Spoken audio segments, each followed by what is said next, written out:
Bonjour tout le monde, j'espère que vous allez bien et j'espère que vous êtes prêts à écouter cette vidéo parce que ma foi, je sens qu'elle va être divertissante par mon mal-être. Bon, c'est plus une surprise pour vous, vous l'avez vu grâce à la miniature et au titre, mais aujourd'hui, je m'attaque, ou du moins je commence à m'attaquer à ma punition pour ne pas avoir complété ma pile à lire ultime de 2023.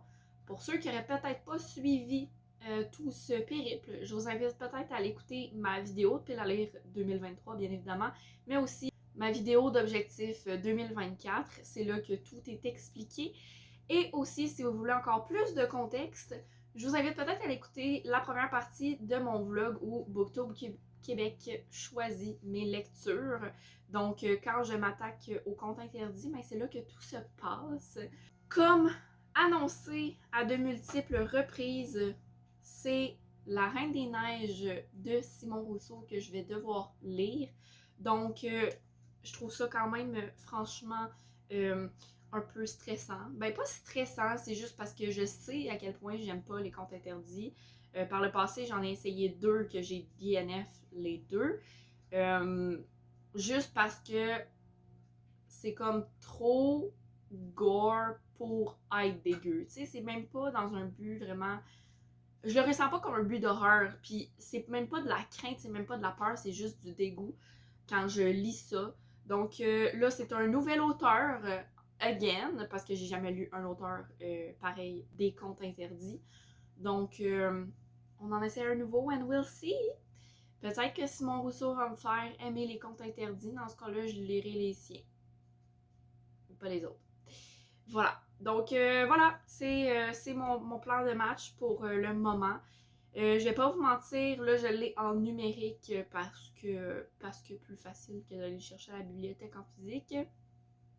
En cette fin slash début d'année, plein de congés fériés, vraiment plus facile d'y aller comme ça parce que je veux le clencher ce livre. Là je me dis aussi, je vais attendre de voir, mais à la BNQ, il est disponible aussi en audio.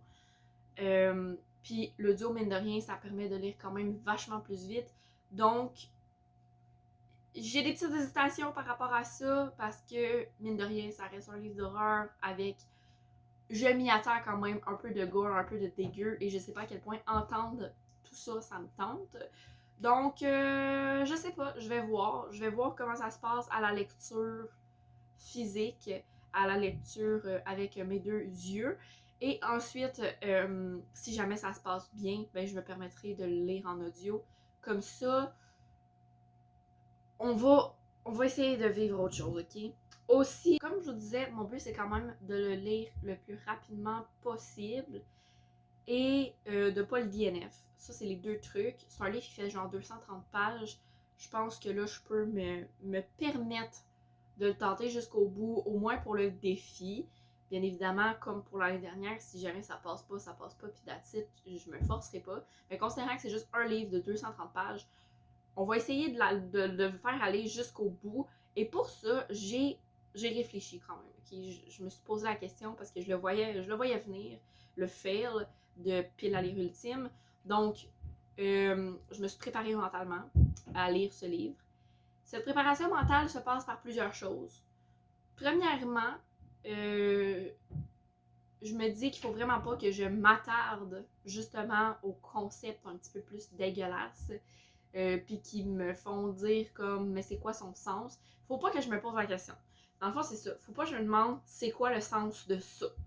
Parce que ce que j'ai remarqué dans les deux contes interdits que j'ai tenté de lire, que j'ai pas fini mais que j'ai tenté de lire, c'est que souvent, c'est ça, le gore est là pour juste être dégueu, puis il n'y a pas nécessairement de sens lié à ça. Ça sert pas nécessairement à l'intrigue, à l'histoire, whatever.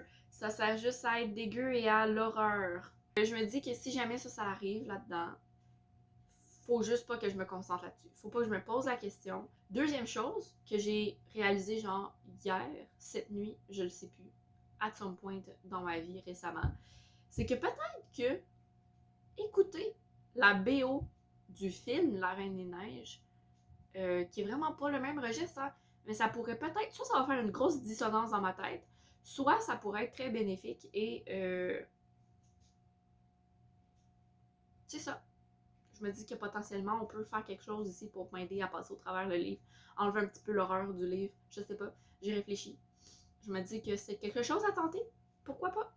Donc voilà, sur ce, let's start parce que on a 230 pages à lire et on veut faire ça le plus rapidement possible.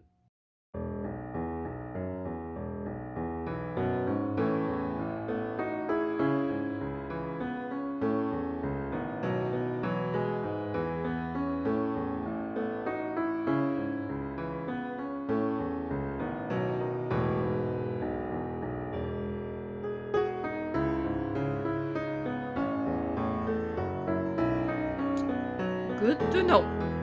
On aime ça.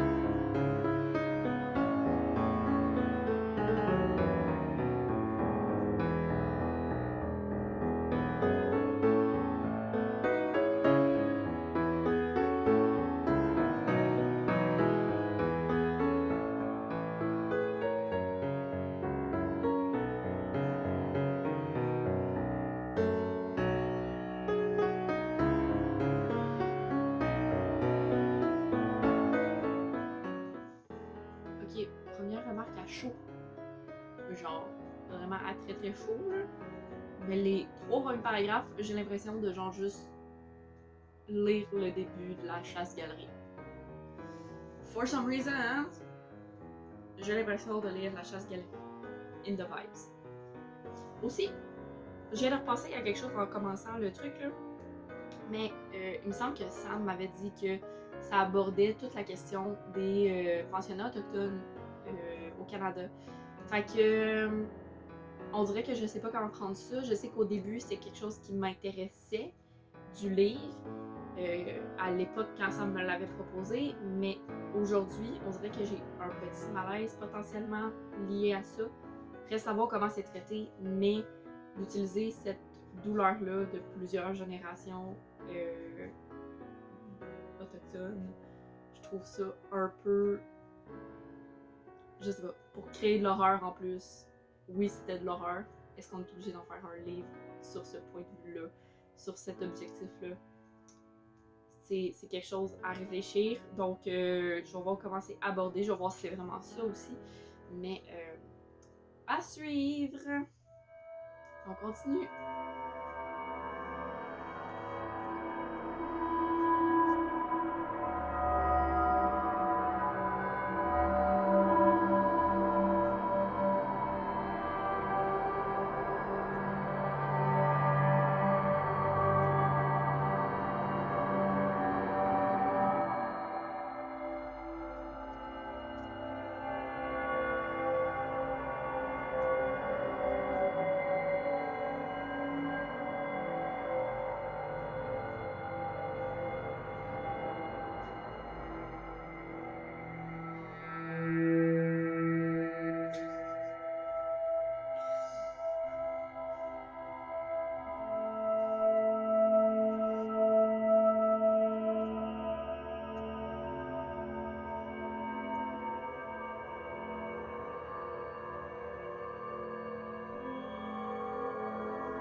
Bonjour les amis. Euh, je suis présentement à 34% de ma lecture de La Reine des Neiges. J'ai lu pour le moment en numérique et en audio. J'ai fait les deux. Euh, j'ai lu en audio pendant que je cuisinais mon souper et pendant que je mangeais. Ça l'a permis d'avancer bien. Puis honnêtement, vu le ton qu'avait le début, je me sentais à l'aise de le faire en audio. Puis honnêtement, c'est quand même un bon audio, là. Il est bien fait que c'est cool. Euh, Qu'est-ce que j'ai à vous dire? Ben d'abord, je vais revenir peut-être sur ce que je vous ai dit au début de ma lecture. I guess, à propos des pensionnats autochtones. À date, de la manière dont c'est abordé ou dont ça a l'air d'être abordé minimalement, c'est quand même bien. Puis je sens pas que je sais pas comment l'expliquer. Tu sais, je sens pas que c'est utilisé comme truc un peu gore ou whatever. Tu sais, je sens que c'est vraiment utilisé comme. Aïe, on a eu comme en tant que Canadien blanc des comportements vraiment de cul. euh, contre, contre les Autochtones d'Amérique du Nord. Puis je pense que c'est bon de le reconnaître, tout simplement. Puis c'est un peu sur cette voie-là que c'est amené après. C'est ce que je ressens pour le moment. Est-ce que ça va rester comme ça? Je le souhaite de tout mon cœur. Parce que je serais vraiment triste d'être déçue pour ça. Après, ben, je pense que vous pouvez déjà le ressentir, là. Genre, honnêtement, je suis agréablement surprise. Agréablement surprise par cette lecture-là. Euh, j'ai quasiment envie de dire merci, Sam, de cette recommandation-là. Puis en fait, ça me prouve que le problème, c'est pas nécessairement la collection des contes interdits, c'est peut-être certains auteurs, comment qu'ils le voient, ou certains auteurs, comment ils écrivent leur horreur. Euh, Comme j'expliquais au début, le type d'horreur où tu veux juste mettre du dégueu pour être du dégueu, pour moi, c'est pas de l'horreur. Ou en tout cas, c'est pas un type d'horreur qui me rejoint. Mais là, vraiment, à date, ce que je ressens avec La Reine des Neiges, c'est que de la manière que Simon Rousseau amène ça, c'est par de la tension, c'est par des événements weird, c'est par, oui, du gore, mais pas nécessairement gore, genre, je sais pas si c'est clair. Mais tu sais, c'est comme, oui, il y a du dégueu, là, tu sais, je veux dire, je pense à comment le grand-père d'Anna, il meurt. C'est un peu deg comment ça s'est fait, mais c'est de comment il a réussi à faire ça, à mourir comme ça, c'est comment ça s'est passé, c'est certains trucs qui reviennent, certains éléments, mais qui amènent un peu, c'est ça, une tension, une incompréhension, puis c'est cette peur-là de l'inconnu, un peu de ce qui est incompréhensible, qui joue sur l'horreur. Puis je trouve ça déjà beaucoup plus intéressant, tu sais, je pense pas que je vais avoir peur en lisant ce livre-là, honnêtement. Mais c'est le genre de truc qui au moins est intéressant à lire. Tu sais, ça s'en va vraiment travailler sur de la psychologie, ça s'en va travailler. Puis c'est le genre de truc qui m'intéresse. Vous voyez, quand je lis, whatever, qu'est-ce que je lis. Fait que là, c'est juste que c'est dans un but d'horreur. Puis c'est un type d'horreur qui me rejoint beaucoup plus. Fait que si ça reste comme ça, puis qu'on vire pas dans du gore dégueulasse juste pour être gore dégueulasse, ben je pense que c'est quand même quelque chose qui va plutôt me plaire. Je dirais pas que ça va être un coup de cœur, ça serait quand même étonnant. Mais en même temps, who knows? Who knows? Ça serait quand même une belle surprise. Je vais aller poursuivre. Je vais peut-être pas lire ça live parce que, mine de rien, avant de me coucher, je pense pas que ce soit une excellente idée. Hein? On va essayer de se calmer quand même. Mais je vais aller probablement prendre mon bain. J'ai vraiment froid. Lire dans le bain. Toujours une bonne idée. Je vais lire autre chose par contre. Là, qu'est-ce que je vais lire? Quelque chose que je ne finirai pas ce soir. Parce qu'on se souvient, le but, finir ce livre-là en premier. Donc voilà. Sur ce, on se retrouve un autre tantôt.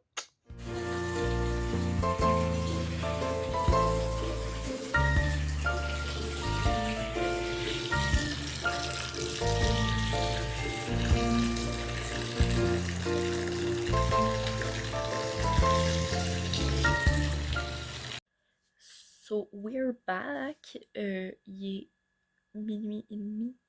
On est le 2 janvier. Puis, I'm ready for the next update. J'ai lu, genre, pendant vraiment longtemps dans le bain, là. J'ai été pendant comme une bonne heure et demie dans le bain. Ça a été un excellent moment de lecture. À la base, je pensais me changer les idées en lisant Turtle Under Ice de... Je me souviens pas c'est quoi le nom. Julia de Rosario? Something like that, bref. Turtle Under Ice, qui est un roman en vers et qui n'est pas le sujet de cette vidéo. Mais finalement, je l'ai même pas lu. Fait que, même pas pour me changer des idées, là. Fait que, j'ai lu et je suis rendue au chapitre 17, ce qui correspond à, on va vous dire ça, 68%. Honnêtement, ça se lit tellement vite. Ben, je l'ai lu peut-être pas plus vite qu'en audio, mais pas loin, là. Genre, je le lis vraiment vite. Fait que c'est ça. C'est ça. J'ai pas grand-chose à dire de plus. Ouais. Il a commencé à avoir quand même pas mal d'actions, là. Ils sont rendus dans le bois. Ils ont trouvé une madame dans le fond d'un... Faut peut-être que je me la ferme, hein. Je suis en train de spoiler. Ok. On va recommencer ça. Guys, people, ça se peut que je spoil. Je m'excuse. Donc, voilà. Ils ont trouvé une madame dans un trou. J'explique si mal. C'est pas grave. C'est un détail. Puis, ben, c'est pas mal ça, quoi. C'est parce que j'ai dit l'essentiel de mon thinking la dernière fois que je vous ai pris sur tout l'aspect horreur. Ce qui fait que, actually, je vais le finir.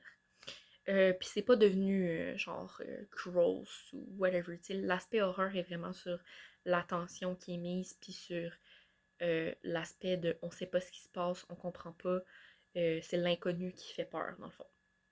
Ce qui est, ma foi, plutôt efficace de manière générale. Je veux dire, j'ai pas peur nécessairement du livre, mais on ressent la tension, on sent la peur des personnages et tout. Puis ça, c'est intéressant.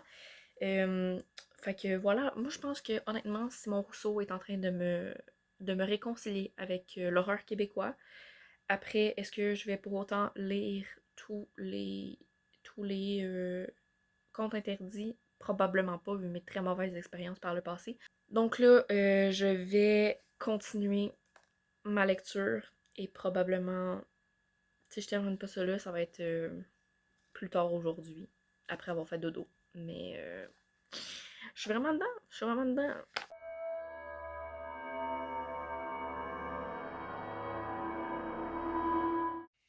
Ok, je suis rendue à 81% de ma lecture. Et là, il s'apprête à avoir some big révélation. Fait que là, j'hésite un peu, est-ce que je lis live, puis je finis le livre, ou j'arrête, puis je continue plutôt demain matin. Ben, ce matin plutôt, en tout cas, whatever. Puis, by the way, pendant que j'y pense, il y a eu genre les premiers événements vraiment, vraiment gore. Ben, tu sais, vraiment, vraiment gore. Après ça, avec des gros guillemets, là, mais il y a eu ces premiers événements-là, genre dans le chapitre 18. Puis là, c'est ça, quoi. Là, ça continue, mais c'est vraiment comme... L'accent est pas tant mis là-dessus, c'est vraiment plus sur comment les personnages se sentent dans tout ça et tout. Puis le gore est assez vite mis de côté quand même. Fait que c'est sûr que là, il me reste comme 3-4 chapitres à lire, mais de manière générale, ça ressemble pas mal à ça. Fait que c'est pas si pire. Honnêtement, on s'en sort plutôt bien avec ce livre-là. Puis clairement que si c'est ce livre-là que j'avais lu et non Blanche-Neige dans mon vlog Booktube Québec, probablement que je l'aurais terminé. Puis que j'aurais pas eu un autre DNF dans ce vlog-là. Bref, regarde, ça mène à cette vidéo, fait que c'est bien quand même. Voilà.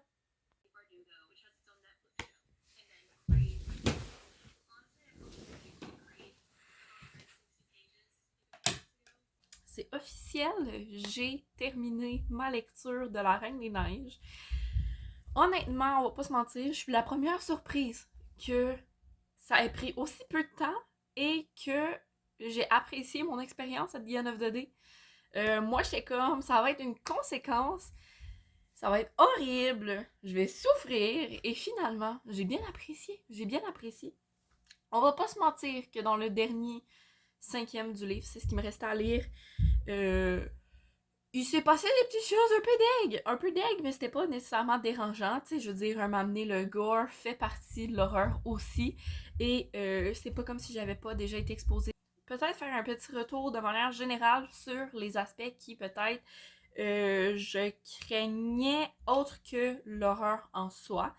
Donc, j'ai comme pas mal apprécié de manière générale la structure du récit.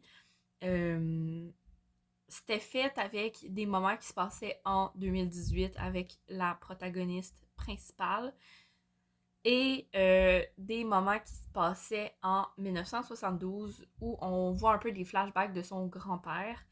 Puis c'est un petit peu tout le nœud de la chose, je vais dire. Puis souvent, les flashbacks nous permettaient d'aller comprendre quelque chose qui allait se passer dans les chapitres qui suivaient. Fait que ça, c'était quand même cool. Puis en même temps, ça apportait un peu... je sais pas, genre juste des explications, des... Puis ça rajoutait au phénomène étrange aussi. Fait que ça, c'était quand même cool. Je vais pas vous mentir que pendant tout le récit, j'ai eu un questionnement parce que le prologue, ça se passe sur quelque chose qui est complètement à part du reste de l'histoire. Puis au début, j'étais comme, est-ce que ça va revenir ça? Est-ce qu'on va un peu se le faire expliquer? Tout ça, et finalement, ben, ça a commencé avec ça et ça l'a terminé avec ça parce que à la fin, on a un peu le qu'est-ce qui explique tout ça au final et qu'est-ce qui explique l'intérêt du prologue, mais aussi tous les événements qui se passent dans le livre. Fait que non, c'était quand même cool. J'ai mis aussi quand même la touche autochtone, dans le sens que de la manière, je pense que je vous en parlais un petit peu dans une update hier, mais la manière dont est traité, dont est amené le pensionnat autochtone, c'est vraiment comme ce, tu sais, je sais pas comment dire ça, tu sais, c'est vraiment été amené dans la dénonciation de ce qui s'est passé là-bas, puis comme un déclencheur un peu de l'horreur de tout ça. Donc même si c'est pas le déclencheur de l'esprit, j'essaie de pas trop en dire, vous voyez, mais même si c'est pas le déclencheur de l'esprit, ça reste un peu son déclencheur, puis ça reste un peu le déclencheur de toute la chose, de manière générale. Donc, voilà, c'est à peu près ça. Après, il y a une petite partie de moi qui reste un peu quand même sur ma fin, avec la fin du récit, où on abandonne complètement Anna, qui est la personnage principale, et on sait pas trop qu'est-ce qui se passe après son hospitalisation. Je suis comme, oh, j'en dirai pas trop, puis je vous dis littéralement la fin. En même temps, c'est pas très clair, là. Je sais pas pourquoi c'est ramassé à l'hôpital. C'est un peu ça, mes impressions à chaud final. Donc voilà, ça a quand même été, somme toute, une bonne lecture. Est-ce que c'est un coup de cœur? Non. Mais j'ai bien apprécié et je suis quand même contente parce que je vais pouvoir ajouter cette lecture-là à mon bilan du Cold Winter Challenge. Fait qu'on apprécie. C'est tout pour moi concernant ce vlog lecture. J'espère que vous aurez apprécié me suivre dans cette aventure qui était supposée être drôle. Finalement, ben, vous m'aurez pas vu paniquer sa mère. Vous m'aurez vu apprécier drôlement un livre que je n'étais pas supposée aimer. Donc, ben c'est ça! Sur ce, si vous avez apprécié, n'hésitez pas à liker la vidéo. En commentaire, dites-moi, je sais pas qu'est-ce que vous pouvez me dire honnêtement. Dites-moi ce que vous voulez me dire. Et ben sinon, n'oubliez pas de vous abonner à la chaîne pour être sûr de ne pas manquer les notifications quand je sors une vidéo. Et sur ce, je vous souhaite une excellente journée et je vous dis à la prochaine. Bye bye!